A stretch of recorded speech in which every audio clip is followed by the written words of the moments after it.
कुशल भारत, सफल भारत। सफलता जादू से नहीं मिलती है। सफल होने के लिए जरूरी कौशल की आवश्यकता होती है। यह सार्वभौमिक सत्य नई पीढ़ी पर भी उतना ही लागू होता है। युवा ऊर्जा किसी भी देश के सामाजिक एवं आर्थिक विकास को गति देने वाली ताकत बन सकती है।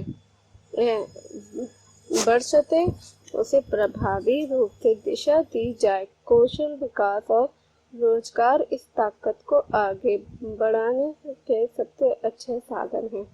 युवा जनसंख्या के मामले में भारत एक पास दुनिया का सबसे बड़ा भंडार है। फिर भी भारतीय नियोक्ता कुशल मानव बल की जबरदस्त किल्लत है जूझ रहे हैं। कारण रोजगार के लिए आवश्यक विशेषज्ञता की कमी। श्रम ब्यूरो की 2014 की रिपोर्ट के अनुसार भारत में औपचारिक रूप से कुशल कार्य बल का वर्तमान आकार केवल 2% है। इसके अलावा पारंपरिक शिक्षा प्राप्त करने वाले युवाओं के बड़े वर्ग की रोजगार संबंधी योग्यता की चुनौती भी है। भारतीय शिक्षा व्यवस्था शानदार मस्तिष्कों को जन्म देती है, लेकिन रोजगार विशेष के लिए जरूरी कौशल की उसमें कमी है। कॉलेजों और विश्वविद्यालयों से निकल रही प्रतिभा और रोजगार योग्य कौशल की संभावना एवं मानक के मामले में उसकी अनुकूलता के बीच बड़ा अंतर है। अंग्रेजी बोलने वाली जनसंख्या के इस वर्ग में राष्ट्र तथा पूरी दुनिया की कौशल संबंधी जरूरत पूरी करने की क्षमता है।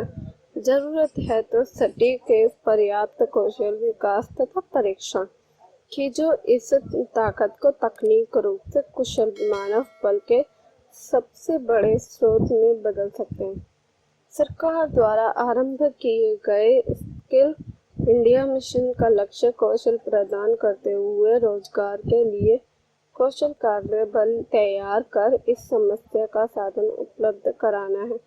मिशन का लक्ष्य 2022 तक 40 करोड़ से अधिक लोगों को कौशल प्रदान करना तथा उनकी पसंद के कौशलों का प्रशिक्षण देते हुए उनकी रोजगार संबंधी योग्यता को बढ़ाना है। समावेशी वृद्धि के लिए सभी स्तरों पर कुशल मानव संसाधन अनिवार्य है। कौशल विकास को अलग थलग करके नहीं देखा जा सकता। इसे कौशल परीक्षण को एक ही समय में शिक्षा तथा रोजगार से जोड़ने की अटूट प्रक्रिया होना पड़ेगा। सरकारी एजेंसियां और व्यवस्था अकेले यह काम पूरा नहीं कर सकते हैं। कौशल प्रदान करने की प्रक्रिया में निजी क्षेत्र, गैर सरकारी संगठनों, कौशल परीक्षण के अनुभव वाले शिक्षण संस्थानों को जुटना पड़ेगा। सभी वर्गों को समान महत्व दिए जाने की आवश्यकता है। युवाओं को कौशल प्रदान करने के लिए शिक्षा का व्यवसायीकरण बेहद महत्वपूर्ण है। उसके साथ ही समाज के अन्य वर्गों जैसे महिलाओं, हाशिए पर पड़े लोग और आदिवासियों आदि को ऐसे परीक्षण कार्यक्रमों की आवश्यकता है जो उनकी विविध एवं विशिष्ट जरूरतों के अनुसार हो। हाशिए पर पड़े अधिकतर वर्गों को कौशल प्रशिक्षण प्रदान करने में निरक्षरता एक समस्या हो सकती है, लेकिन महिलाओं को कौशल प्रशिक्षण प्रदान करने में पारिवारिक मसलों और सामाजिक बंधनों से भी जूझना पड़ सकता है। किसी भी कार्यक्रम को सफल बनाने के लिए इन तथ्यों को ध्यान में रखने की जरूरत है।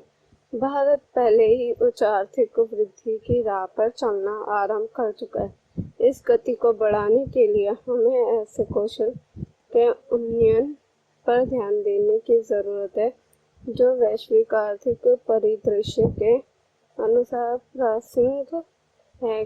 कौशल प्रशिक्षण की सुविधाओं का विस्तार ही एकमात्र चुनौती नहीं है, बल्कि अंतरराष्ट्रीय मंच पर स्पर्धा को योग्य बनने के लिए कौशल की गुणवत्ता बढ़ाना भी एक चुनौती ही है। राष्ट्रीय कौशल विकास एवं उद्यमशीलता नीति 2015 गति के साथ मानक के अनुरूप एवं सतत रूप से व्यापक स्तर पर कौशल प्रदान करने की चुनौती से निपटने का प्रस्ताव करती है। उसका लक्ष्य कौशल प्रदान करने के लिए देश में चली रही सभी गतिविधियों को एक सर्वोच्च रूपरेखा प्रदान करना है। वह कौशल प्रदान करने की प्रक्रिया का मानकीकरण करने और उसे राष्ट्रीय तथा अंतर्राष्ट्रीय स्तरों पर मांग के केंद्रों से जोड़ने का प्रयास भी करती है। प्रयास के साथ कौशल के में वृद्धि करने से सफलता मिलती है। सरकार के हाल के प्रयासों के कारण कौशल विकास के कार्यक्रम ने आंदोलन का रूप धर लिया है। सरकार के इन प्रयासों के फल मिलने में कुछ समय लग सकता है, किंतु भविष्य में कुशल भारत देश को प्रसन्न, स्वस्थ एवं संपन्न अर्थात कौशल भारत होने की दिशा में ले जाएगा और इस तरह कुशल भारत को नारा चरितार्थ हो जाएगा।